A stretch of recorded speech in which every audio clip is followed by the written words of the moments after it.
The following program is rated TV-17, containing bad language. You got knocked the fuck out, man! Sexual situations. Like you're gonna take your pants off instead. Nudity. Sure. And graphic depictions of nut-crunching dick kicks. Oh, I just had to kick in the diddly again. Parental discretion is advised.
Welcome, everybody, to the Ronin Joe Show. I am back, and it's been a week from hell, so to speak. But I am here. I hope everyone is having a great Easter Sunday. I'm going to talk about some things that I wasn't had a chance to talk about since I was laid up in bed all week. We got the Fantastic Four new trailer dropped, which, interesting. We have some thoughts, right? Tremors returning. Could that be? Maybe. But we're going to find out. And a new look at Jurassic Park Rebirth. All tonight on the Ronin Joe Show. Let's go.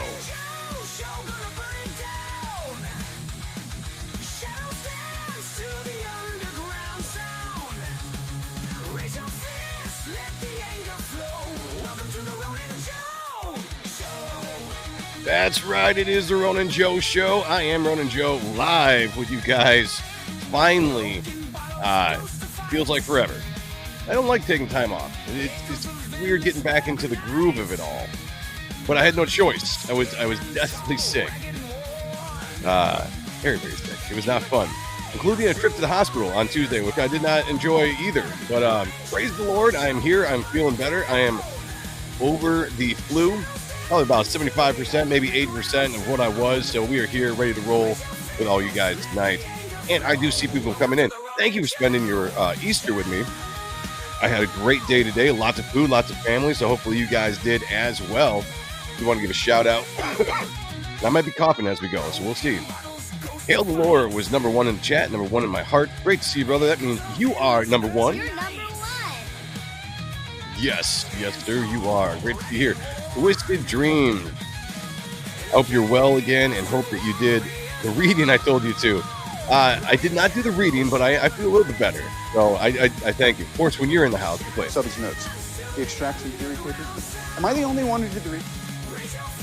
Master Dan's in the house. Great to see you, brother. It says Reaper Destroyer by M Sonntag. Do it. Get it. Let's go. Matt LaRock's in the house said, I'm not feeling the mustache, Howard Stark. Oh, nice. I'm not feeling this movie. Used to be a big fan of the book. I hope I'm wrong and hate to be a negative this early. Hey, we're going to talk about it, man, because I got thoughts too. We're going to see. Some people seem to be very excited about the Fantastic Four.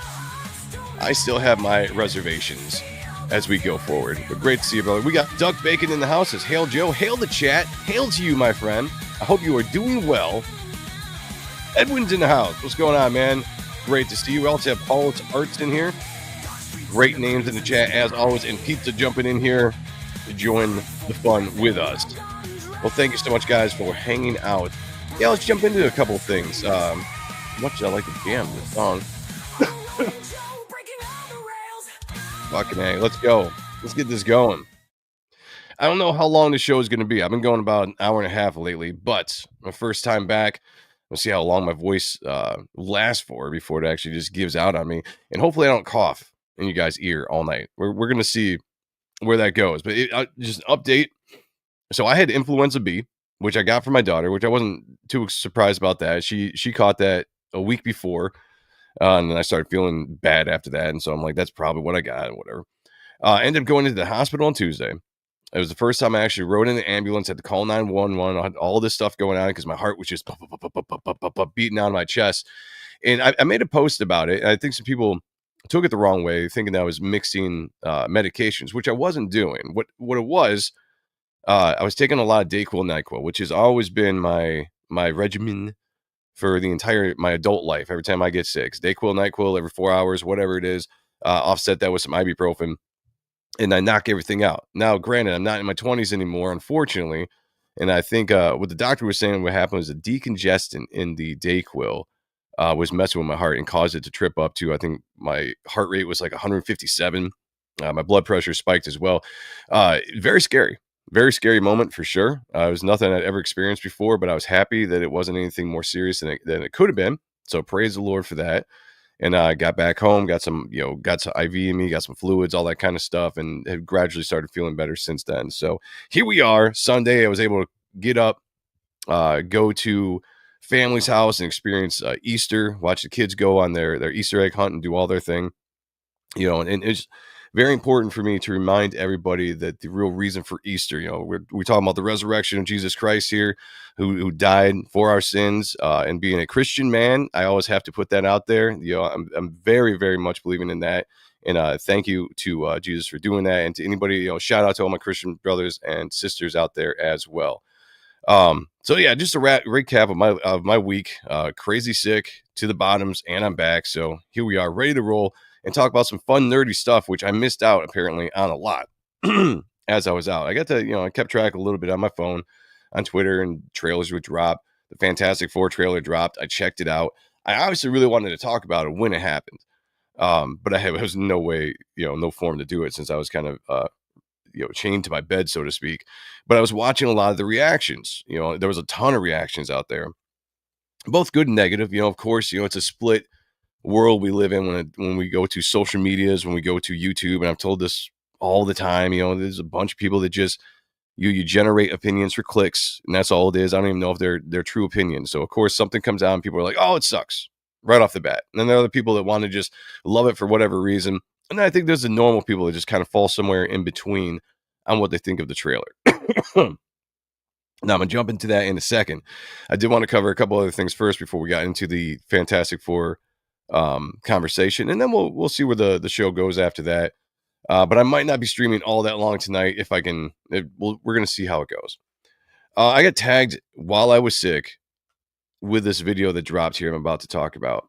Now, the reason why people tag me is everybody knows I'm a big fan of Rob Liefeld, of course. Big supporter of his books. Youngblood just came out, just dropped. I got the Youngblood platform premiere. Got it yesterday, or no, I'm sorry, not yesterday. I'm losing track of my days. I got it on Thursday, I believe, Thursday or Friday. Read it. It was very fun. I'm looking forward to issue 2. And then I get tagged in this video. Apparently, fans of Rob Liefeld made a Youngblood trailer using nothing but AI. So here was my thing with this. That I kind of, yes, I agree, my friend. Hail Jesus. Absolutely. Today of all days, today is the day, we can celebrate that. My thing with AI, and it's changed slightly since AI kind of became a thing. If you guys weren't following me at the time, I remember having a quote unquote debate show with Shad about AI art and comic books. And I'm very much against it.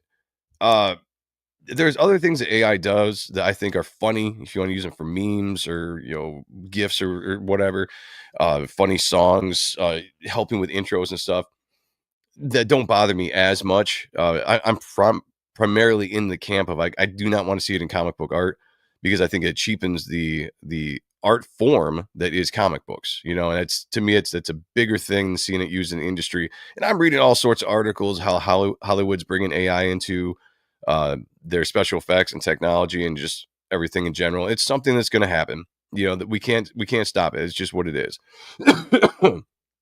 But what you're starting to see now are these fully rendered AI trailers. Some people call them movies.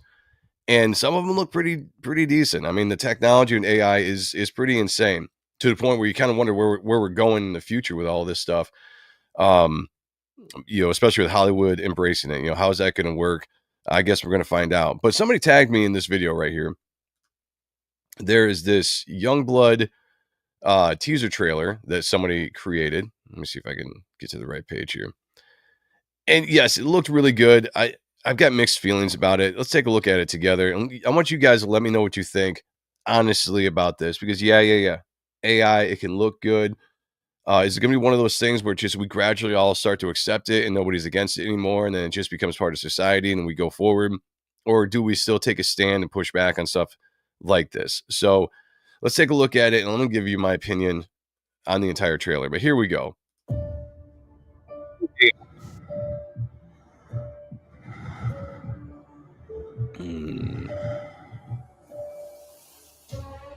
Shaft and the recon team have been neutralized by Cybernet. He's the only one that survived. Initiate Operation Youngblood.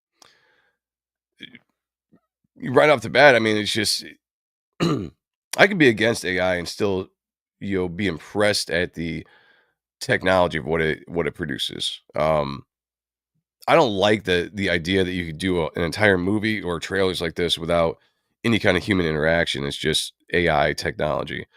That being said, I mean, this is well done so far. It's not that glitchy as I've seen some other things, and we'll just see how they do here. I remember when I did first see this, I was really just kind of out of it, and I was on my phone for a second, and I looked at it, and I was like, "Oh, this is kind of cool." Like they made a I thought they were making a Youngblood movie. I know they're talking about making a Prophet movie, and I was like, "Well, maybe this is it. Maybe this is an actual teaser." Until I watched about 30 seconds of it, and I was like, "Oh, no, no, no!" I could tell it was AI right off the bat.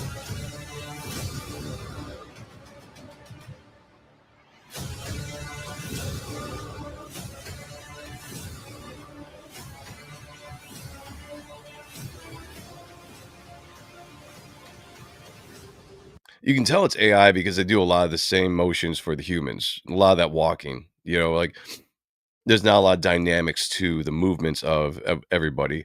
It's kind of the same intro. Somebody wakes up, they walk. It's well done. Like the designs are cool. Like if this was a movie and I didn't know it was AI, I'd be like, "Yo, it looks pretty decent." When we land, unleash hell.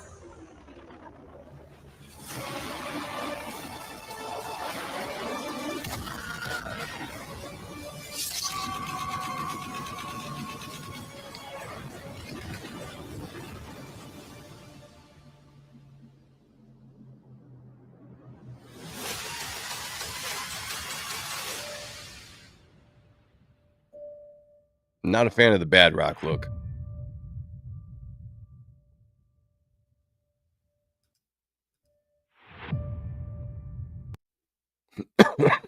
So, yeah, who is it? Sheldon's in the chat. Yeah, that was cool.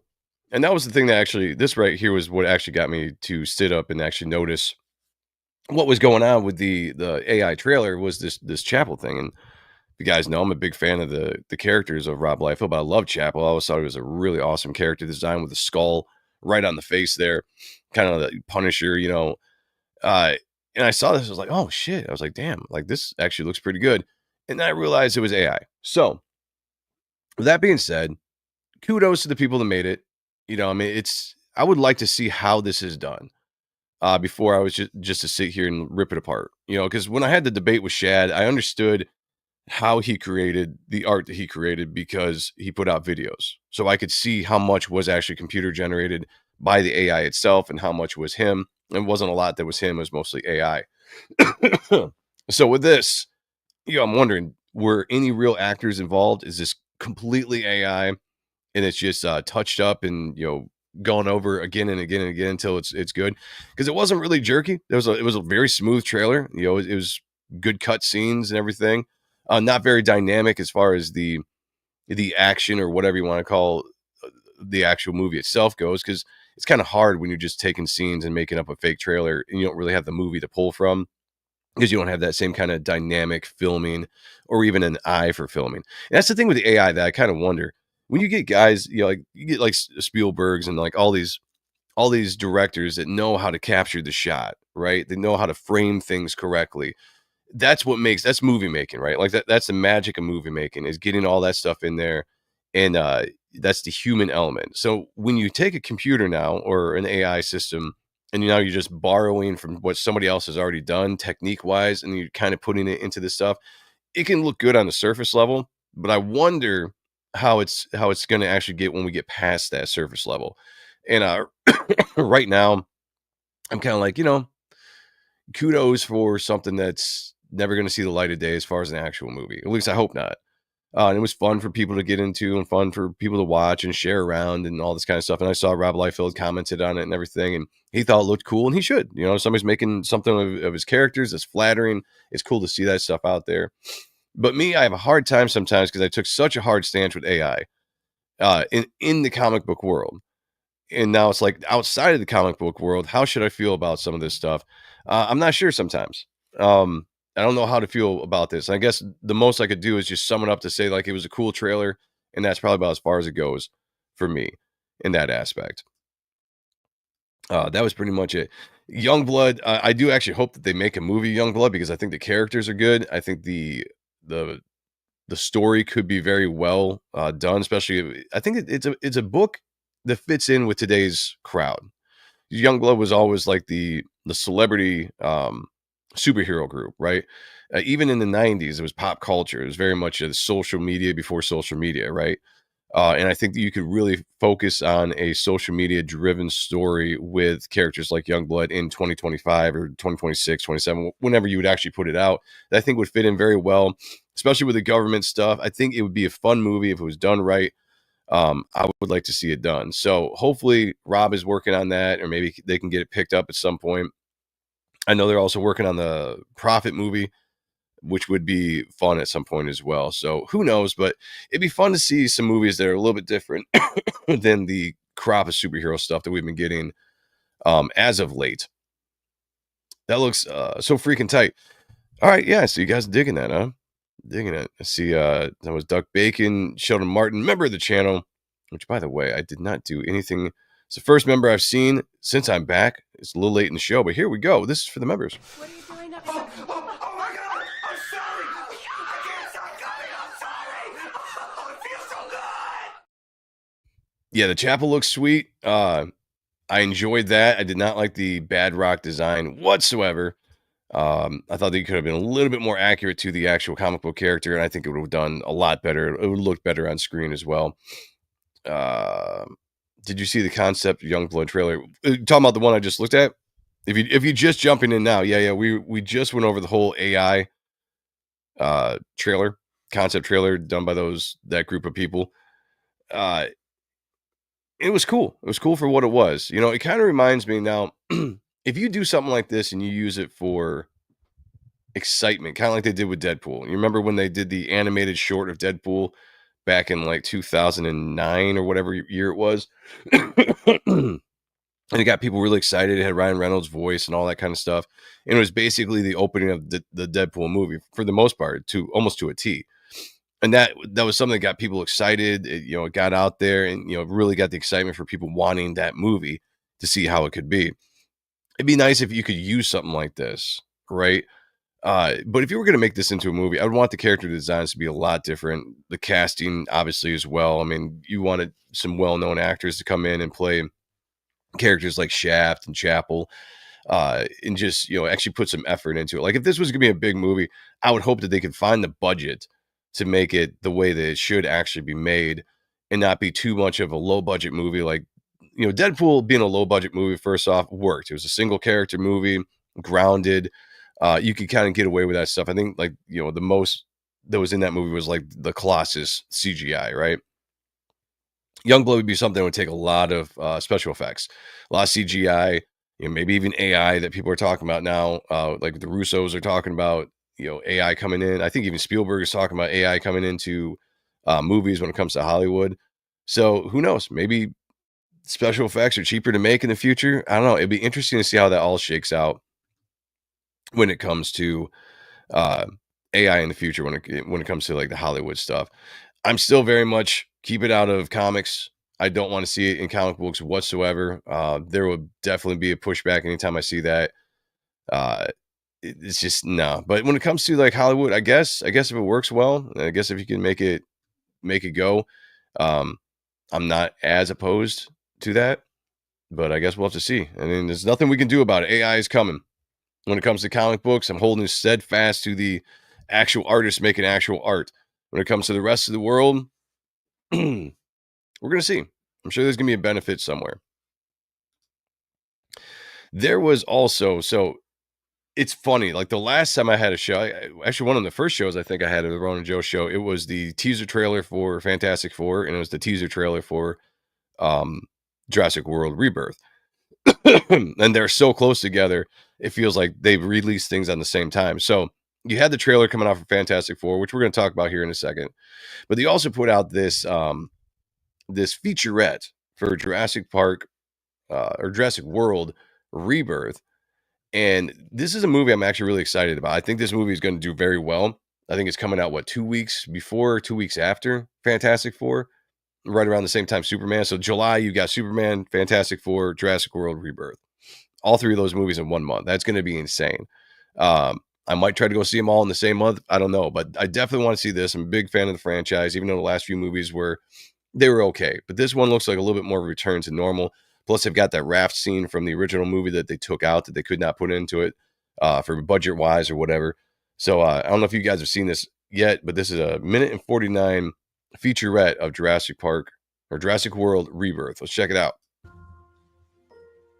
For anyone who loves the original Jurassic films, this is the movie for you.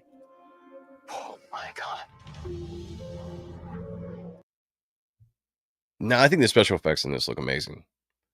Especially if you're looking at it in a theater or in 4K or whatever, but the lighting on this, the texture for the dinosaurs, I think everything looks fantastic in this trailer. Steven gave me a call and said, "Hey, you want to do another one of those?" It's called Rebirth. It harkens back to the first film. It's a survival story. I mean, technically, aren't all the movies survival stories? Something goes wrong and you guys survive in the park, or you gotta get whatever. I feel like most of them are all survival stories for the most part, but this might be the most tone-wise to the original Jurassic Park that they've had since 1993's Jurassic Park came out. No one's dumb enough to go where we're going. When I read the script, it felt like a love letter to Spielberg. I've always wanted to shoot on film. I really wanted Jurassic World Rebirth to have that naturalistic cinematic quality. The original Jurassic asked that brilliant question of just because we can, should we? What the hell are those? It's an epic action-adventure story, and there's some new types of dinosaurs being introduced. It will have a lot of humor and it'll be fun, but it also has... I really like the cast that they put together in this. Oh shit, what's going on, man? Yeah, I'm feeling better. Not 100%, obviously, as I just cough all over everything, but I'm getting there. So thank you very much. I appreciate it. I figured I was almost going to take tonight off, but let's just take the night off and let's just have a full recovery. But I haven't streamed all week, and I was like, let's do it. Let's get out here. Let's get back in, knock the rust off. And let's do it. And I'll do it all in front of you guys. So thank you. I appreciate you. has a lot of very scary, very intense moments. Yeah. Here we go. The sequence with the raft was in the first novel, Jurassic Park. One of the first things Steven and I'm so excited they finally put this in. I don't know if you guys read the book. I did read the book, or at least I listened to the audio. I can't remember. Back when you go to the library, you can get like the audio cassettes of the books back in the 90s and stuff. And I got the Jurassic Park novel before. Actually, I think it was after I went and saw the movie. And I realized there was a novel, so I listened to it. Anyway, they've got this scene in here with this raft in the book. And it's a really intense scene with the T-Rex and everything. And there was rumors that they're going to put it into this movie because they've wanted to do it since the original movie. They had it in there. I don't think they ever filmed it. They had to take it out. And I thought that when they first showed the teaser to this movie, there was the dinosaurs that were circling the boat out kind of in the ocean. I was like, okay, cool. They took a version of it and they put it in. No, they're actually doing the actual raft in the river scene with the T-Rexes, which you just saw with the T-Rex bobbing for apples with that dude.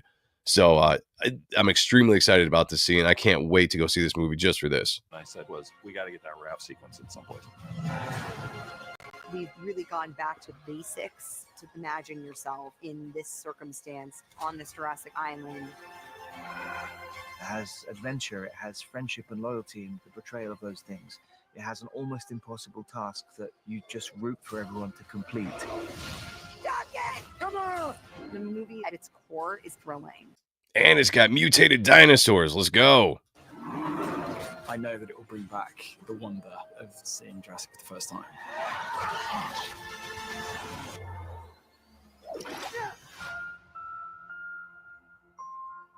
I'm excited, man. I'm really excited about that. I think it's going to be really good. It seems like it's bringing back like elements of horror movies or like horror elements with the mutated dinosaurs and everything that they're going to have into it. It's going to have a feel of the original Jurassic Park to a point. We're more on the actual island.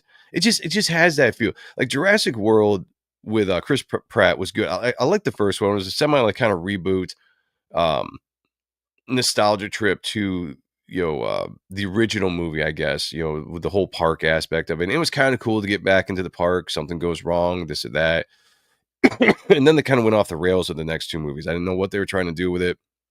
It didn't make a lot of sense. I didn't like the whole idea of dinosaurs existing in the real world with people and all this stuff because I just didn't think they handled it very well. I was like, once you do that, there's really no going back. Well, apparently they found a way to go back because here we are. I don't know if we are still within that timeline where dinosaurs and humans are existing, or if they've kind of worked that out a little bit, and for some odd reason we're going back to the island. But I like this. I like how it's isolated into an island. And when you're stuck on an island with dinosaurs, these predators from millions of years ago that can hunt and kill you, apex predators on the food chain, it makes everything a lot more intense because everything can kill you, right? Even the non-meat eating dinosaurs can kill you in these movies if you're not careful. So everything you do on an island is dangerous, and it's isolated. Not necessarily a claustrophobic feel, but I'm talking about. It's just there's no way out, right? So I'm looking forward to that as far as the premise of the movie, and that they are actually able to get into doing the raft scene, which I think is going to be really awesome, and hopefully sparking forward another trilogy that will be a little bit better than the one came before it, and focusing a little bit more on those thrills. Because I feel like the last couple of Jurassic Park movies, they weren't really thrillers. There were action, there was action and all this kind of stuff.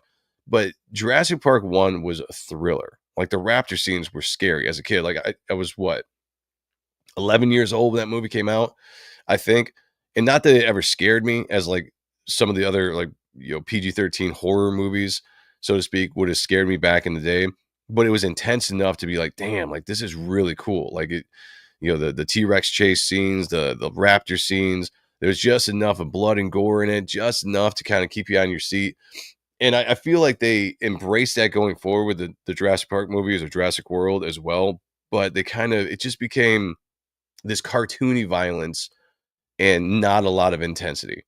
Like there was a movie after the original Jurassic Park, even the second one, I really didn't feel any intensity in the dinosaur scenes like I did that first movie.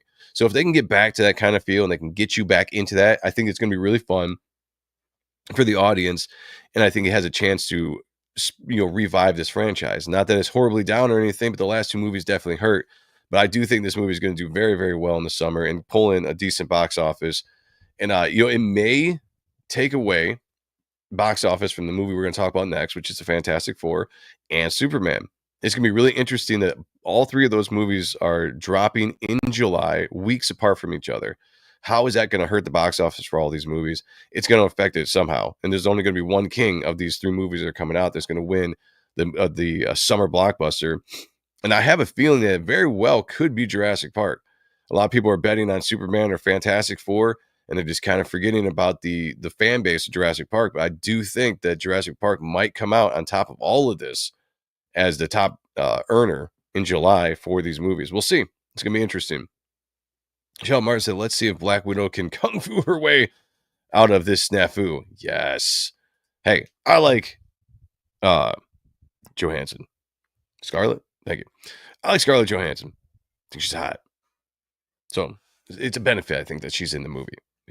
I'm not too worried about the whole girl boss thing with this. It doesn't seem like it's that way. I do think that the casting seems good. The characters seem good. It doesn't seem like the do it all girl boss kind of style movie. It's got a feel to it, like kind of old school, right? And it just so happens to have a female lead. And that's kind of the way I look at it. I think it's gonna be good. Yeah, Jurassic Park for the win. I think it's gonna be that way. I really do. I'm not gonna bet money on it, but I honestly think that there's enough of a divide when it comes to the superhero movies, especially Marvel right now. So there's enough where people just aren't going to go see it because it's Marvel Disney and they're done with it. So I think that's going to hurt Fantastic Four a little bit. And I think that there's enough of a divide with Superman, especially when you come to like the battle between the Snyderverse fans that are just determined not to see the movie at any cost. And then people that are just kind of, maybe they're just done with superhero movies in general for right now, that will possibly hurt the Superman box office as well. I do believe those movies are going to do very well. Are they going to go over 100 or a billion? I don't know. I do expect them to get in the high 100 millions with all three of these movies. And maybe I just see Jurassic Park just eking out and doing a little bit better because it doesn't have a fan base that's really torn between another. You got Superman and Fantastic Four, superhero movies, head to head, Marvel, DC. I think that's going to hurt a little bit. Jurassic Park's going to stand on its own and do its thing. The Raptors in the Grass on the second one was epic. Yeah. The second one was good. The only thing I didn't like about Jurassic Park Lost World was the whole idea of taking the Jurassic Parks or the T-Rexes to San Diego. It wasn't my favorite. I'd much rather see them stay on the park. And again, I don't know if anybody read the Lost World book, and I did. This is actually one of the few times I've read a novel. I read Jurassic Park: The Lost World because I wanted to get a feel for the book before the movie came out, which was a mistake because the book is so much better than the movie. There were so many things in the book that they did not even cover in the movie, and they would have been better if they did. And I get it. The books are way more mature than the movies ever were. So there's a lot of stuff you just can't do when it comes to the violence and all that kind of stuff. But to take those dinosaurs and be like, let's just have a third act where they are in San Diego running around. I was just like, no, we didn't need it. And that was the first time I kind of really disagreed with Spielberg on his way that he was, approaching these movies. I was like, they did not really need it. We got Rick Saylor in the house, member of the channel. Thanks, YouTube, for no effing alerts. Oh, man, that sucks. Yeah, I've noticed that. I put a couple shorts out there, and I see sometimes they don't pop up with alerts, and I wonder sometimes if everybody's getting the alerts for this show or any of the live shows we do. I still think that I'm shadow banned in some aspects of YouTube. I have probably too many copyright claims from all the live shows I've done over the years. So whatever, but I'm glad you're here now. If you guys haven't yet, please share it out. Let people know that we're live. We just talk about some movies. I'm getting back into the swing of things after being sick for a week. I don't know how much longer I'm going to go. The more I talk, the more I cough. So, I mean, coming off the flu, it's hit or miss at how long you can really do this stuff before it all starts setting in. All right, let's jump into the major thing here. Fantastic Four, it dropped. Lots of mixed opinions out there. There's some people that are extremely excited about this. Other people that are just could care less. And then there's people in the middle like me that are, I'm intrigued. I'm looking forward to seeing what it's going to be. And so far, there's reasons to be positive. I think some also reasons to be worried. And we're going to talk about that here in a second. Twisted Dream says Lost World was great because they had guns that time. It didn't work, which showed the power of the animals. Yeah, so anytime you have a movie that kind of captures, and this is what I like about the Rebirth ones coming out too, kind of captures the feel where you give the humans a little bit of an element where they're not so much just in distress, running around, no way to defend themselves. You actually put guns in their hands or some weaponry, and now you're going up against these creatures and you're still failing, right? That reminds me of like Aliens, right? And that's what was so great about Aliens is Cameron came around and he's like, let's give the humans a way to actually fight back, and it still doesn't do anything. These aliens are still going to come and kill everybody and take everybody out. It's still a threatening thing. So Lost World did that, and that was cool. I enjoyed that aspect of it. I just didn't like the San Diego thing. And so with Rebirth coming out, if they do something similar to that, I'm down. I think that's good. Take elements of Lost World, take elements of the original, some of those two original movies, and that really worked. Put them together, and then just add a little bit more intensity and horror elements when it comes to these mutated dinosaurs. And I think it's going to be fun. And it might be something new that they haven't done now where it got stale. The last few movies, it was just stale. They were doing the same thing over and over again. There was nothing new really that they did that was, besides dinosaurs, taking over the world. I'm like, okay, well, it's all right, I guess. Nothing too exciting for me, though. All right, Fantastic Four. I'm sure you guys have seen this. It's been out for a couple days. Like I said, I was all sick, in bed, couldn't move, and checked it out for a second, read a couple comments, this or that, but I didn't really get a chance to really discuss it with anybody. I was like, let's do it tonight. Let's spend a little bit of time. Let's talk about it, because I know this is one of the big movies of this year, and it's definitely creating a buzz. Chris Pratt racing the dinos Fast and Furious style ruined it for me. Yeah, that was there were some elements to that movie. So I liked that movie. There was a couple cheesy parts where I'm like, yeah, okay, you throw it in there because concept wise it looks cool. It might play cool to the crowd. And that was just kind of one of those where I was just like, yeah, training dinosaurs. I get the concept. It's kind of cool. But once you do that, it's just it takes some of the believability out of the movie. And I know it's funny when you're talking about a movie that's just talking about dinosaurs, the believability is gone anyway, really. But if you're going to immerse yourself in that world, there's got to be some kind of rules you play by. And you can't break those rules because then the illusion of reality is broken, right? And so when you take raptors that you have established now for 3 movies before this as just these bloodthirsty, unstoppable killing machines, and then you train them up and they kind of become semi anti-heroes in the movie itself with the Chris Pratt character. There's an element that's like, oh, that's kind of cool. But then after it hits like once. The first time you see it, it hits once and you're like, oh, that's kind of cool. And then you watch it again and you watch it again. You're just kind of like, that's not good. It's just not good. It takes you right out of the believability of the movie. So yeah, that's they could have done without that. And then they shoehorned themselves in a corner because every movie they did after that, the next 2 installments with the blue character, the Raptor, they had to keep that relationship with Chris Pratt's character as well. So now you have this like man's best friend element with the Raptor for the next few movies, and it didn't work. Like every time they showed up on screen, you're just like, it did not work. It was something they probably shouldn't have done, and I hope they don't do something like that again. Yeah, Art of Roy in the house says, like what I saw in the Fantastic Four trailer until the end with the stupid Godzilla Galactus thing and the ridiculous bobbleheaded cars. Yeah,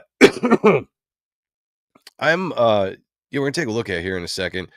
There are aspects of this movie that impressed me more than I thought through the trailers, and then there are things I'm just kind of like, I don't know. Now I've heard some people talk and speculate on what the movie could be about, and there are some theories that kind of get me excited. Like I was watching Denim Nerds the other day, and you had Josh on there, and they had a call in from Rob, that guy that does the Comic Books Explained channel, which is a good channel. I like that. But they were talking about some theories, and besides them going back and forth, I don't know if you guys watch it. It was actually pretty funny because they got in kind of a heated nerd argument about the female Silver Surfer, and that was interesting to hear on the live stream when these guys were supposed to be talking about the trailer, and they got into this tangent about the whole female thing and whatever.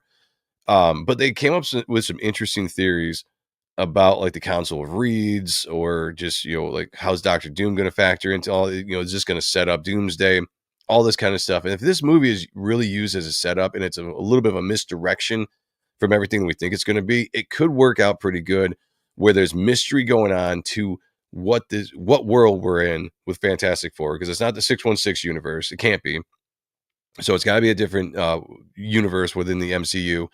And is the Fantastic Four, are they even native to this universe? So there's some really good theories. If you guys go check that out, it was the Denim Nerds one from, I don't know, it was the day after this trailer dropped. So whatever day that was. Again, my days are all messed up because I was in bed mostly for the entire week with the flu. So, but check it out. I thought it was a really good discussion. Rick Saylor said some of the stuff was cool, but Jurassic Park doesn't need the Michael Bay style moving. Oh, making it more of a Jaws 1 style. Less was better. Now Echo movie needs to one up itself. No, I agree. I think less is better when it comes to any of these kind of like Jurassic movies. Everybody wants to see dinosaurs. I get it. But what made like Jaws so good? Less was better. Jurassic Park, less was better. We saw, when you actually go watch the original Jurassic Park, you don't see as many dinosaurs in that movie as you think you do, or as you remember seeing it. But when you do see them, it's impactful and it sticks in your mind. I think they need to get back to that formula before just the whole the cotton candy aspect of dinosaur here.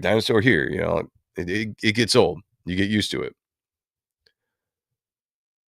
I think this movie will play out exactly like the comics. You think so? Interesting. Well, which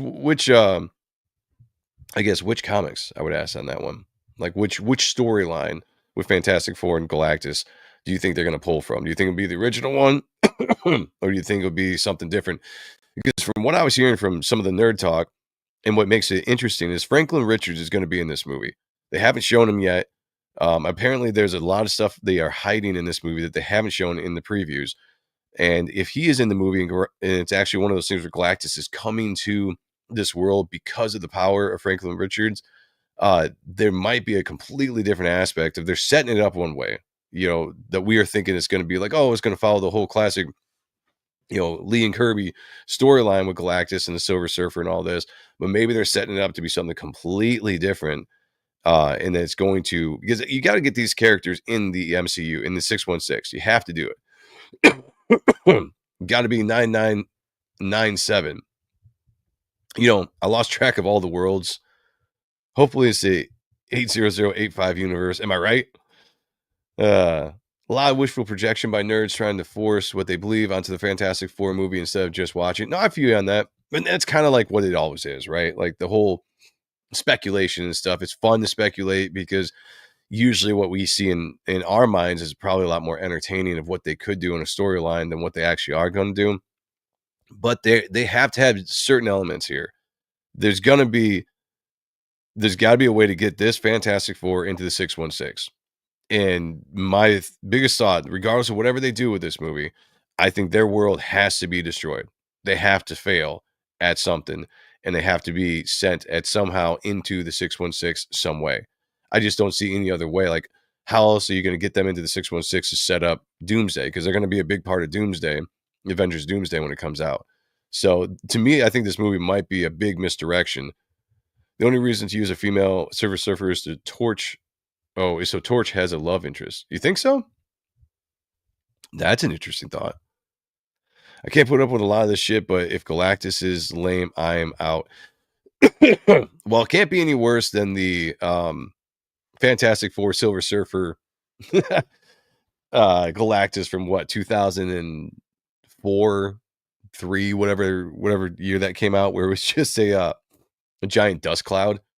As long as it has some kind of form, and I've seen some concept art where it looks like it's going to have that kind of Kirby aesthetic to it, updated for the MCU. So I think Galactus visually, I think is going to look really good. And I know Galactus can go from different sizes. So you see him walking through the streets. I think you're also going to see a gigantic, cosmic version of the character as well. That's probably the most excited for the movie I am, is for Galactus than anything else.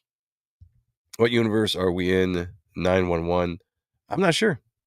I don't even know the designations of all the universes in the MCU, to be honest with you. I know the 616 is the main one. And beyond that, I have no idea. What makes everyone think that this isn't MCU? This isn't the MCU. Nothing in Marvel movies is canon in the comics. I mean, it's in the MCU, the Marvel Cinematic Universe, but it's not on the 616 world where like the Avengers are, that we've seen, the phases. Just like the X-Men or, the Fox universe or whatever, they're in a different world. Deadpool was in a different world, They got to keep it that way because there's no way you can really explain. If you watch this trailer, there's nothing in this trailer that fits in with the MCU, continuity-wise. Now, I know that the Phase 4 got all messed up with continuity. We can all tell you that's apparent. But this movie takes place in the 60s, kind of more of a souped-up technological 60s. But there's no way that this is going, all the events that are going to happen in this movie are going to take place in the past of the 616 world. They are on a different world. I think that is absolutely a provable fact. And we'll see what happens. Oh, God, I hope not. I know they said that thing about making their own kind of version of the Torch, not so much of a womanizer. You ever notice that every time that there's a character that's a quote-unquote womanizer in comics, it's basically just a ladies' man, right? Like, I hate the word womanizer because it makes it seem like it's something nefarious, right? No, it's just a dude that can get tail. That's what he does. You got to go in there, and it's looked at as a bad thing. We got to change it up. We don't want him to be, chasing after the ladies. We'll see what they do with that. But yeah, if they go crazy stupid with that, they have a chance of really losing. Well, I would say that, but I don't know. We'll see. Well, he definitely ain't a bear. Well, that's true. That's true. All right, let's take a look at this.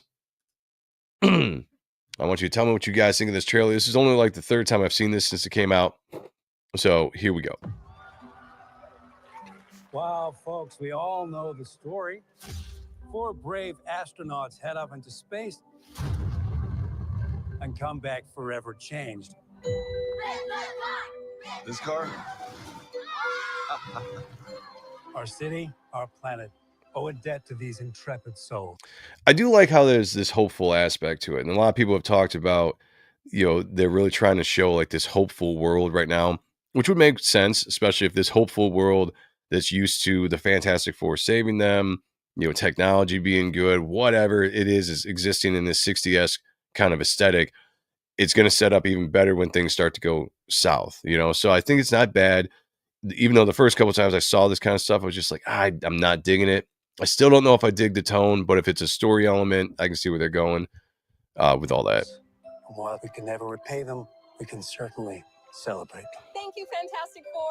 Thank you. Thank you, Fantastic Four. Please welcome the Fantastic Four. I hate these costumes with a passion.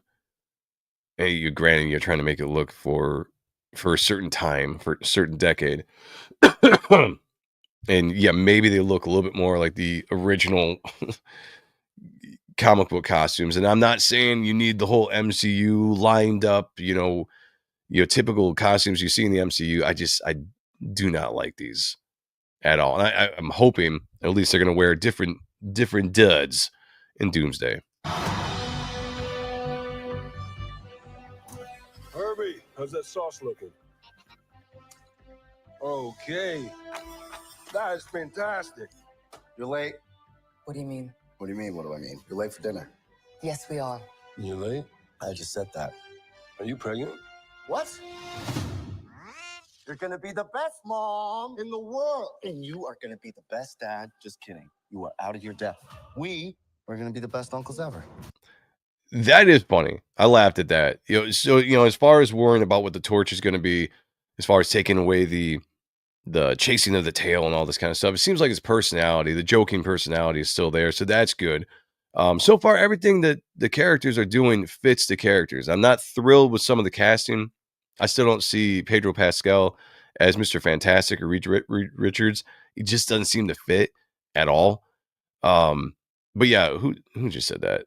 Duck Bacon says, I'd like the dude playing the torch. He was cool in Stranger Things. I do like that actor. He was also in that, what movie was it? The movie where you can't move. You gotta be silent because of the aliens. He was in that. Was actually pretty good too. We can do this. All things going to. Oh, I miss Jessica Alba too. Yeah. That's goated, right? Yeah, that's untouchable. Once you have that as Sue Storm, it's kind of hard to see anybody else play Sue Storm. This actress, she's fine. She's pretty. She's got some good looks, but yeah, Jessica Alba, that would have been the bomb.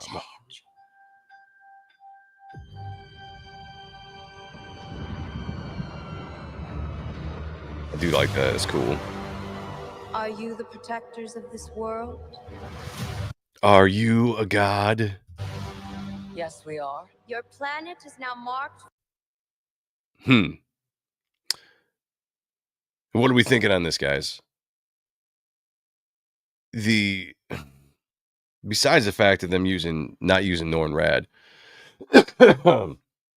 which was already a bummer, but we knew that, so I'm not going to go over the old conversation, the old argument. We knew it was coming. And we finally get a look at the female Silver Surfer. I can't remember what her Bala, Banana, whatever her name is. But special effects wise, just design wise, it's just not doing it for me. And I don't know if it's the lack of tits, to be crude. The female form looks kind of androgynous, or this form looks androgynous instead of like female.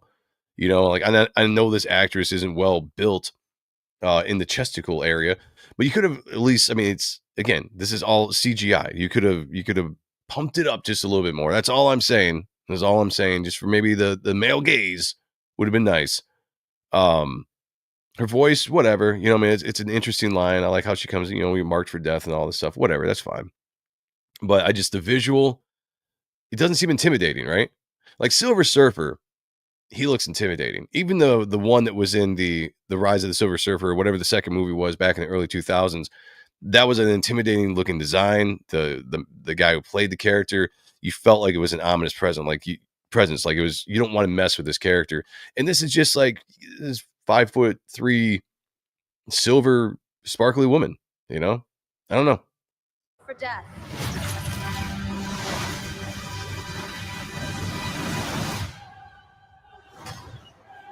My fault. I stretched the bounds of space. And they hurt.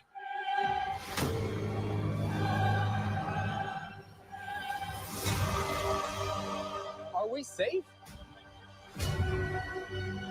I don't know.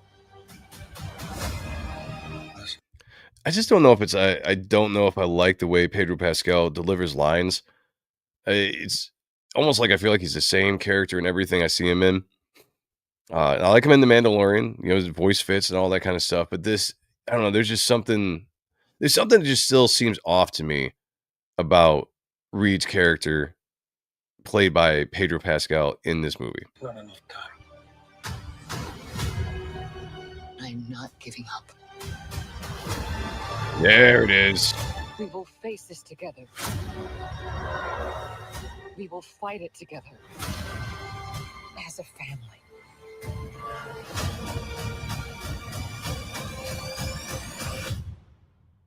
Has to be us.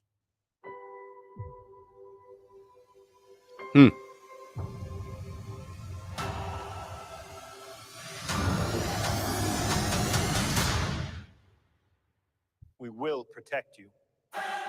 Yeah. This is for you, Roy.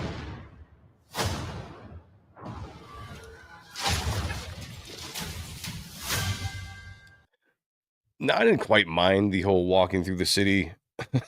Because, yeah, it does remind me a little bit of, like, Godzilla. The Torch actor is Aussie, right?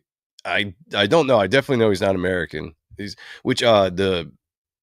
chick that plays Sue Storm, she's British, I think. And Pedro Pascal, like, I don't think you have... maybe the guy that plays the Thing might be the only one that has an actual American accent. Eric Guapo's in the house. Says, boo! I like it. The voice and the look sucks. Yeah, it's gonna be... The rest of the movie's got to be really, really, really darn good to make you overlook the fact that they don't have Norrin Rad. And then the funny conversation I see people arguing about, because it's always got to be boiled down in a political aspect of male versus female or all this kind of stuff. It's like, no, just in general, people want to see Norrin Rad.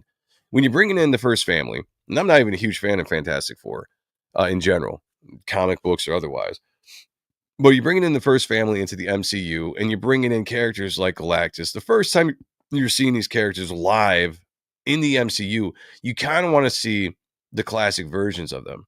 So the fact that they decided not to go with Norrin Rad just blows my mind, especially because that's the character that you could have built around. I mean, Silver Surfer is such a cool character. You could have done something more with him going forward, and they decided to go with the shallow, whatever her chick's name is. I don't get it. I think it's going to be something that kind of bites them. Because imagine the excitement for this movie if you didn't have that subject matter to complain about.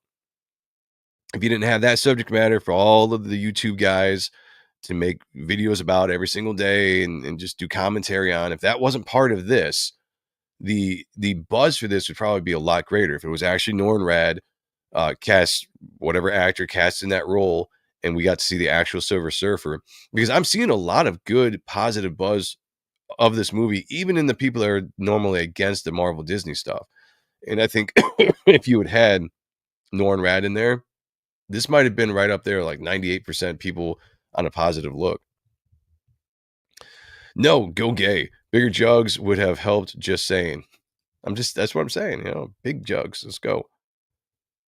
A little Karen-ish. Well, yeah, the actor, though. I mean, the actress that plays... You guys ever seen the Ozarks TV show? She was the loudmouth, curly, blonde-haired chick. And that fits. That's just kind of what her voice is. Yeah, I wasn't too impressed with her CGI. And maybe that will improve. All in all, I think the CGI in the show actually looks pretty decent. And I'm sure will look even better as you get closer to the movie. But yeah, hers could be tweaked a little bit. Her voice does not sound cosmic. Looks like she just got out of the shower and her voice sounds whiny. I can't argue with you on that one. Interesting. Hilarious if Franklin becomes the Beyonder. Yeah, you know, MCU does some weird things with their characters. I haven't even thought about that. That's an interesting concept. Man wanted to see this, but they crapped on it. I'm still going to see it. thing Ben Grimm guy, maybe is he really? No shit. Okay, so they got nobody that represents America.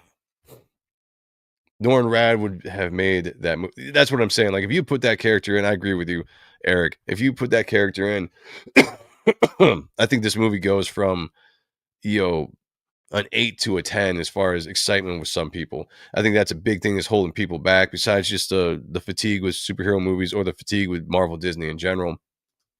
If Norrin Rad was in this movie, I think I actually might be a little bit more, very, very more excited about this movie than I am right now. I'm still kind of in the iffy aspect. I'm gonna go see it because I try to give everything a chance. And when I go into movies, I'm shitting you guys not.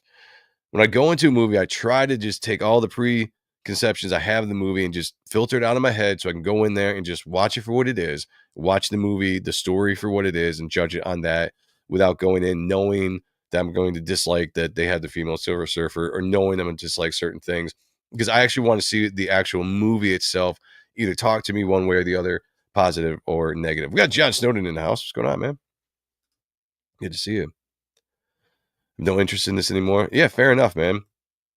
She wasn't that crappy. Oh, yeah, I didn't want to see that. And I'm glad you said crappy, because every time I think about, like, well, maybe I'll give it a chance and check it out, I always talk myself out of it because it just didn't look good. I don't mind the actress in general. What was her name? Beth in Ozarks. I don't mind her in general. To me, she doesn't fit Silver Surfer, and she definitely doesn't even fit the female Silver Surfer in my mind either. The design it's okay. It's nothing horrible. It's nothing to get excited about. It's just doesn't do anything when it pops up on screen for me in a teaser trailer when it's the big reveal, right? Like, they haven't revealed Galactus yet.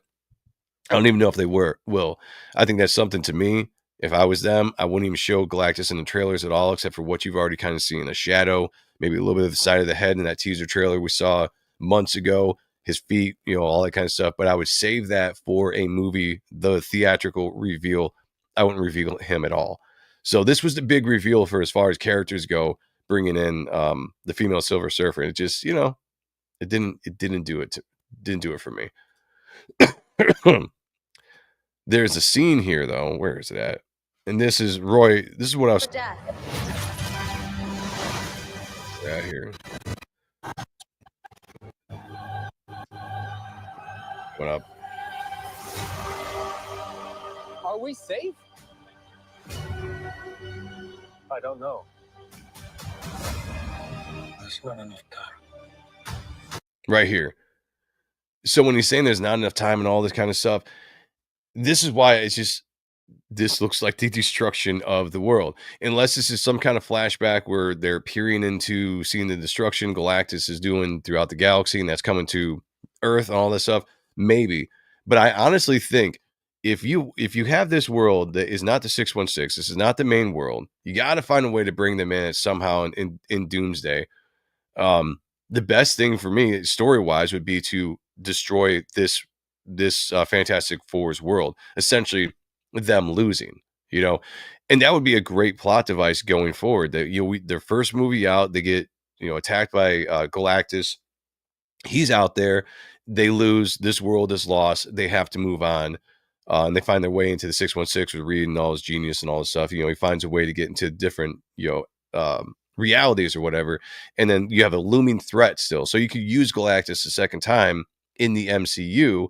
You kind of tease him in this movie, he does this thing, there's this big threat out there, and now he's going to come back at some point, and maybe he's following Fantastic Four after this. I don't know, but I don't think this is at all in the 616. It doesn't make sense to me that it is. It can't be.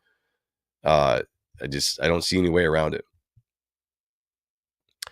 So that's the major win points for me. The actor for Ben Grimm was Microchip in the Bernthal Punisher season 1. Man, it's been a second since I've seen that. He does look familiar though, so maybe that's where I've seen him from. And Galactus is the guy from The Witch. I don't know if I've ever seen The Witch. That may be the cosmic rays they pass through. It could be, but that really looks like the destruction of a planet.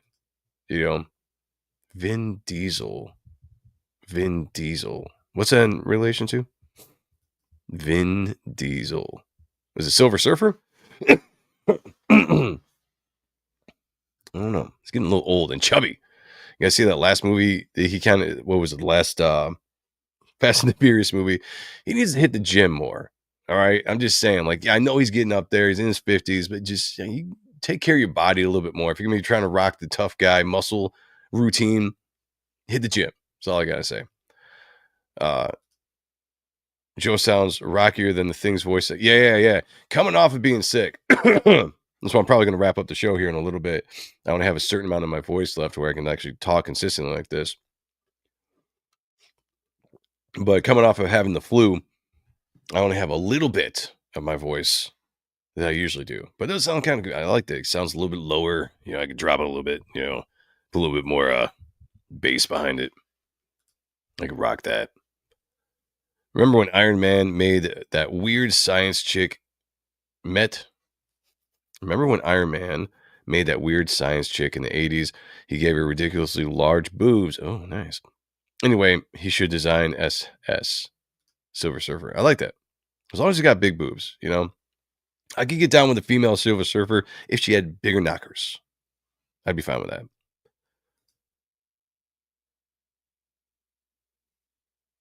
Who? Okay. Why does that name sound familiar? What has that guy done? Somebody explain that. That sounds familiar, but I can't pinpoint a face or roles. Dropping the bass. Let's go. I don't know. That looks more like something in the atmosphere or higher the spaceship about to pass through it as they enter. I mean, it could be. To me, it looks like they're going down instead of up, but that's just me. Let me look here. Every time I look at this, I've looked at it a couple of times.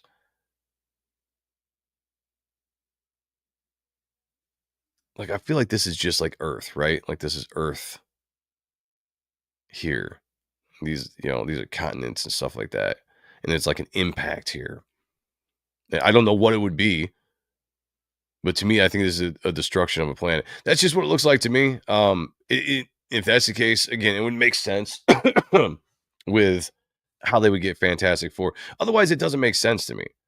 How did they do Fantastic Four in the 616 with all this stuff happening supposedly in a 60s aspect of the world, and then they've never referenced it before? And I just hate that about movies. I hate going back and trying to do something in the past within the timeline and being like, oh, we just never referenced it for fucking 20 years of the cinematic universe, and now we're going to try to shoehorn it. I don't like that. It takes me out of the elements of it.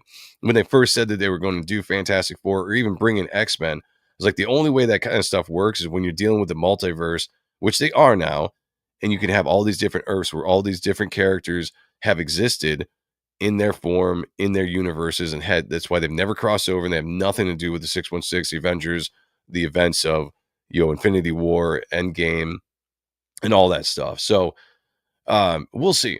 It's going to be interesting. I guess we're not really going to know until we see the movie, but there's some interesting theories about the characters, Reed himself, what Reed's dabbling into when he says, I stretched the boundaries of the universe, and they heard, are they actually talking about Galactus, or you talk about something far bigger? Because I think there could be a bigger setup with this movie than just Fantastic Four Galactus. I think you could be actually trying to set this movie up or get this movie as a bigger setup to Doomsday. And I guess, I don't know if it's a rumor or if it's been confirmed, but the end scene or the end credit scene could very, very well be our first shot at RDJ's Dr. Doom coming in and just kind of establishing himself in the MCU. So I don't know, lots of possibilities of things. That's a positive to me, is that I'm at least thinking about the movie, and I'm thinking about what could be when it comes to this movie. The negatives to me are some of the stuff that we've heard. I don't like how they're messing with the Human Torch, his character-wise, trying to take out the whole chase and tail womanizer aspect. I don't like the female Silver Surfer, although if they do it okay, if it works within the story, that might be something you can get on board a little easier, to be honest with you, than the messing with Johnny's character. But again, some of the stuff we've seen with Johnny's character, not too bad. I mean, it seems like he's got that whole jokey kind of, Peter Parker personality. Galactus ship is a giant orb, so that could be the Fantastic Four going to the ship to grab the nullifier. Interesting. Well, that's not a bad theory either. I like that. I like that. So far, I think I will wait for it to come out on streaming. Yeah. Yeah, I'm definitely gonna see it. Like, there's been Marvel movies I've skipped since Endgame in the theaters. This just seems like a movie I want to see. I want to see if they are doing what they can to correct what has come before for the last 5 years of this just misguided phase 4, whatever phase we're going through since Endgame. I want to see if they're making an effort to kind of get back to the old, I don't want to say formula of Marvel movies, but you know what I'm saying? Where you're making an epic event, you're making something exciting, and you're using it to set up the overall story arc with Fantastic Four. So I want to see if this is a correction, because they need to. And I've talked about it before. Like, they're at a point where Fantastic Four needs to do good. At least critically received well. Like, it might not hit $1 billion, right? Theoretically, a movie like this should. Fantastic Four, it's first family. This should hit $1 billion.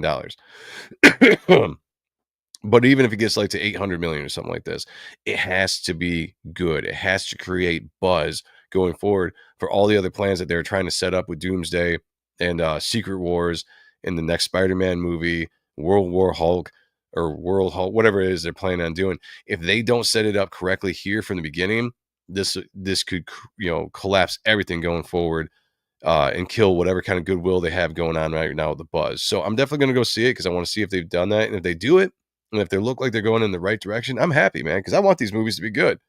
I don't want these movies to be bad. I want them to correct what they're doing and make these fun movies and entertaining, so I can look forward to going to the movies every couple years to have these big event movies and seeing these characters that I love. Granted, I'm not a huge Fantastic Four fan, but I'm talking about comic book characters in general brought to life on the big screen. That was what was so awesome about the first 10 years of the MCU, is seeing this story develop.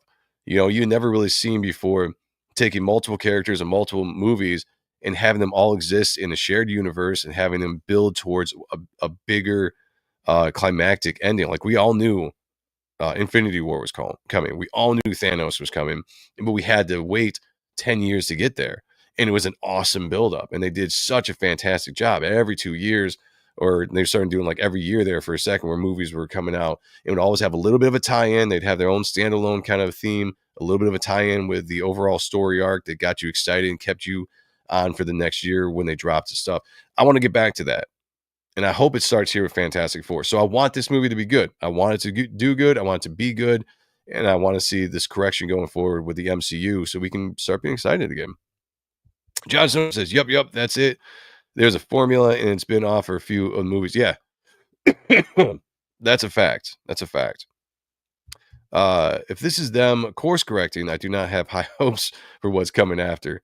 Well, we'll see. Again, it's hard for me to gather anything when it comes to just trailers, right? We've had this is one official trailer and a teaser trailer. So let's see another trailer before it actually comes out. And then again, open mind. I got to go into it in an open mind, and I'll give an honest assessment of what I think after that. But if they are keeping a lot of stuff under wraps, if they go back to the old Marvel formula of misdirection in the trailers, remember when they used to do that? Used to have scenes in the trailers they didn't even have in the movies, because they were trying to get you misguided or misdirected in the actual movie to hide things. I have heard rumors that there's a ton of this stuff in the movie that they aren't even showing in this trailer so far. So we are getting a small, I'm hoping, sliver of what this movie is going to be, and we're only scratching the surface on the overall story and what we can expect in the movie itself. So again, I'm a positive guy, guys. I'm a positive guy. I'm keeping that positivity. Let's go. I hate being this negative, but the more I see, the less I like. I get it, man. I completely get it. Trust me. As positive as I'm staying, I understand the negative aspect to what this movie could be amongst people out there. I get it. It's much like the Superman movie, right? I'm positive thought process on the Superman movie, even though there's a ton of stuff that I'm worried about with the Superman movie. But I want that to do well because I want these movies to all do well. I want them to course correct. I want them to make good movies, good, fun, entertaining movies, and get back to what it was there for a blessed 10 years with the first 4 phases or the first 3 phases of the MCU. I mean, it was just fun, man. And then DC came around, started doing their thing. And although the Snyderverse didn't hit as well, I still remember the buzz and excitement when the movies were being made and the trailers were dropping. There was a lot of fun times then, where before it got all this kind of the culture war really took over and just, you know, there's people out there just they drive a stake in everything, right? Just right in the heart of anything that can be any kind of fun. Because right now we are living in a world it's click based, whether it's positive or negative. Is get those clicks, get the opinions out there, appeal to that crowd so you can have, you know, the audience and the clicks and the views and all that kind of stuff. And that's all we've become. You know, no more is anything being given a chance or trying to see the movie for what it is. It's got to be instant reaction because that's what our society is nowadays. Instant reaction, negative or positive, and let's fight about it. To me, it goes beyond the whole nerd fight, the nerd debates that go on out there. It's just a lot of it to me is dishonest. That's why I stopped listening to a lot of the bigger YouTube guys like the FNTs and all that stuff, because it's just like every single thing was bad. Everything was bad. You know, everything was woke, everything was this, everything was that. And sometimes it's not always that way. It's not always cut and dry when it comes to subject matter in this element, you know? So it is what it is. Again, I like to be entertained. Art Haida is in the house. What's going on, brother? Excuse me, young man. Aren't you supposed to be resting after being on the verge of seeing the other side? You can hear my voice. I'm still getting over it. I did a lot of resting, you know. I thought about not streaming tonight, and I just wanted to knock the dust out. I want to get back out here, you know, hang out with you guys. I haven't talked to anybody here in a week. I didn't stream last Saturday, or Sunday, so I haven't streamed since last Otten stuff, you know, last Thursday. So I'm like, let's do it. I want to get out here and just talk about a few things, and then try to get back into the regular schedule streaming starting tomorrow with a Spawn review at 9 and then Otten stuff at 8 p.m. and then back here for the Ronin Joe show next Sunday. So I'm feeling good though. I'm feeling better, a lot better than I was. Still overcoming some of the sinus BS, and you know, my voice is coming back. You know, it's not as bad as it was. Stop the art. We need him to entertain us. That's right. Like that. I want him entertaining over a long period. Let's go. Longer the better. You know what I'm saying? This is a good reason not to use the rad Silver Surfer. It was already done and failed miserably. I could see an argument there for it. I'm not as militant on the Norn Rad versus the female Silver Surfer. I prefer Norman Rad because that's my Silver Surfer. But it's not the end of the world to me that they have a female Silver Surfer. I don't like it, but if it's done well, then okay. To me, the intriguing thing about this movie is more or less what are they actually doing with the movie? What's the story going to be? Teaser trailer showed me exactly what I need to know or want to see this. No Norn Rad replaced by Juno. I like what I've seen with the Superman. Superman is going to be interesting. I worry sometimes that James Gunn's sense of humor is not going to work with Superman. Now I get everybody wants to see Superman being back to the hopeful character because that Superman is. He's a hopeful character. He's, you know, and he should be. He should be a beacon of light, optimism, hope, all that kind of stuff. But I just worry. James Gunn does a really good job with the Guardians of the Galaxy movies with that humor, and it fits that humor. And they've got a cast that can pull that humor off, right? You know, Chris Pratt is great at that. Batista is really good at his one-liners and stuff. Rocket Raccoon, the actor that plays him, very good, right? They do a good job with that cast, and they can pull off that kind of humor. But the humor I've seen with him in the DCU has been more the dick and fart jokes, right? Like it hasn't been funny. The Suicide Squad movie he did was not funny at all. Peacemaker to me, I didn't even want to watch because it wasn't humor I was interested in. Now I look at the clip that they put out of Superman last week, and it's just there it is that little bit of humor. I don't mind humor in movie. Humor in a movie can offset a good tension scene or dramatic scene and just bring the audience on the verge of the edge and just pull them back off real quick with a funny one-liner, right? It works. Marvel's been doing it for years. You can pull it off. I just really worry that they're going to go too far in the wrong direction with the campy. Bradley Cooper. Thank you, Sheldon. With the campy comedy James Gunn has to offset the dark Snyder aesthetic that they have with Superman. And I just don't know. Like, I just don't know. I can't stand the costume. I think the costume is one of the worst depictions of a Superman costume on the big screen I've ever seen. It looks like dude's in a jumpsuit, like he's about to go racing or something, on like motorcycle racing. It doesn't look like Superman. The actor doesn't look like Superman. He doesn't sound like Superman. There's a lot of things that bother me about that movie that I'm worried about. But again, I'm gonna go see it. I'm hopeful it's gonna be good. I'm going with an open mind, like I always do, and hopefully it is. Hopefully I'm proven wrong. This movie is really good. I can walk out of that movie and be like, damn, that was a really fun movie. I can't wait to the sequel. All right, what do we got? Joe would make a good anchor for your boy Zach. TBZ annoys me right now, but RJ would balance him out. They are both on the being fair-minded. To be honest with you, I have not listened to your boy Zach's content in forever. It's been years. But I mean, my biggest thing, honestly, when I have like the positive outlook, it's just that I get annoyed when I think that people aren't looking at something truthfully. Like, truth is a big thing to me. Like, I'm all about opinions, right? Roy can tell you this. He and I go back and forth on Twitter all the time with our opinions. We're two people that have very strong opinions, and we have some really good discussions back and forth. Sometimes heated, but they're fun. But they're honest opinions. I can tell they're honest opinions even if I don't agree with them, right? But I hate it when I see people give opinions on YouTube channels or even on posts on social media that I can tell are designed for engagement. That annoys me, because that's not a truthful account, and that's not what I want to do. I never want to do anything on YouTube or on social media that's engagement, purposes. I don't want to just say something to get the engagement, to get the clicks out of people. Like, I want to give an honest opinion, whether we all agree on something or not. And so when I started seeing a lot of people not giving those honest opinions anymore, and it's just like, okay, I know you grift, if that's what you want to call it, but I know what you're doing. You have that set audience, who's coming in and looking at your content, and now you're going to start playing to that content, which, whatever, business wise, you want to get your clicks, you want to get money, more power to you, do it. But don't sit here and start to try to tell me that you are being honest about a review on something when I can watch the exact same thing and I can see exactly what you're saying is absolute horseshit and is only meant to placate to that one part of that audience, instead of really sitting there and giving a honest breakdown of what you're actually watching. It was no longer like, oh, we can be positive about this and be negative about this, which is the truth. There can be good and bad things about everything. You can call them out and you can give an overall assessment of it. But it was just all negative. Like, this new thing came out, woke, trash, this, that, boom, boom, go down the list, boom, boom, boom, boom.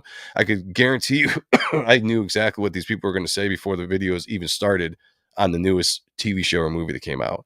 And that's just, I'm against that. I want to try to give honest opinions, and I love the opinions you guys give in the chat, because that's honest opinions as well, even if we don't agree.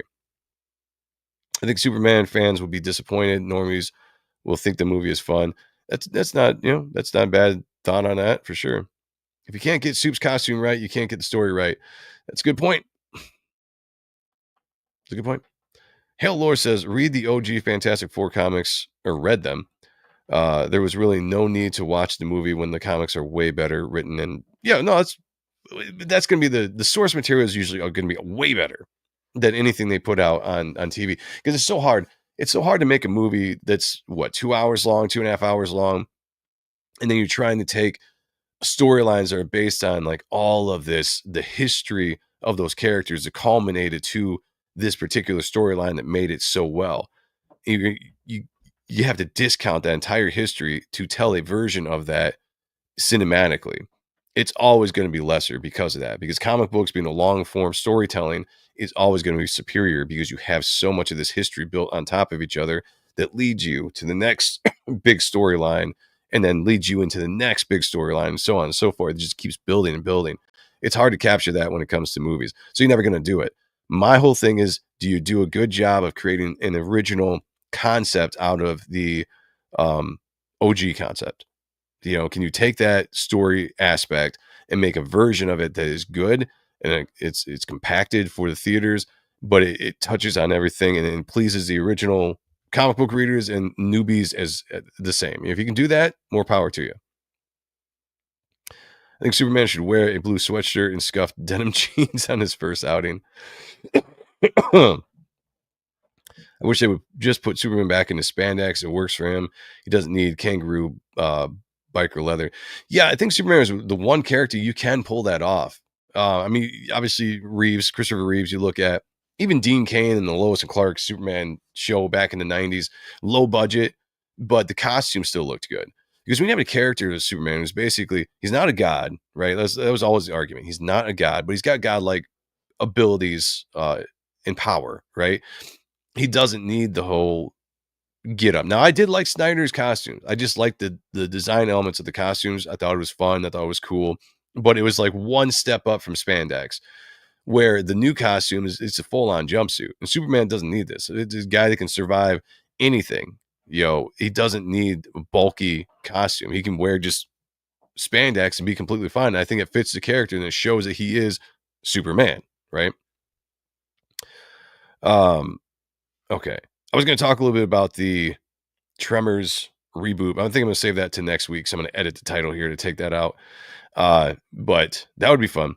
Seeing the original creators of Tremors got their rights back, and I'm possibly talking about bringing Kevin Bacon back and making another movie. I was going to cover the debunked TV series that they were working on a couple years ago that they had that trailer for, that I was reminded of on one of the articles I read that had Kevin Bacon in it. I was all excited at that point, and then it got canceled. We'll talk about that next week if it comes up, but I feel like my voice is slowly fading fast. Is that a thing? Slowly fading fast? That scene of Mr. Fantastic stretching, you can see Big G's boot, and I think the rod Mr. Fantastic is holding as part of G's apparatus. He makes us suck the planet's energy out. Interesting. I'll have to go look at that again. Because I saw that, and I think I focused more on him actually stretching, because I'm like, all right, to me, it's hard to make Reed Richards, Mr. Fantastic, look cool to stretch. Any character that does stretching, to me, it's so goofy. It's hard to make it look cool. So I'm like, how are they going to do that to make it look really cool? Or is it just going to be the same old thing? So I didn't even see anything else that was going on in that scene. I'll have to check that out for sure. But until then, all right, guys, I'm gonna get out of here. My voice is crashing. Tomorrow night, Monday, 9 p.m., the Spawn review. We're gonna be looking at issue 363, the brand new issue that just came out last week on the Spawn review. Check that out. And then Thursday, we have on Michael Ortiz, the creator and artist, or part creator and artist of Arachnus, is going to be on with us, talking some really awesome indie 90s comics. And just we're gonna have a good old nerd chat about comic book art in the 90s. You know how we do it. It's gonna be awesomely fun. And then be right back here. We're gonna do Ronin Joe next Sunday, 9 p.m. Hopefully next week I will have my voice intact and I will be 100%. But I appreciate you guys spending your Easter night with me as I recover from this flu and just spending a little bit of time talking some fun nerd stuff. So have a great week, everybody. I will see you tomorrow. And as I say, be good to each other. Take care of one another. And as always, picture me naked. Talk to y'all later. Peace.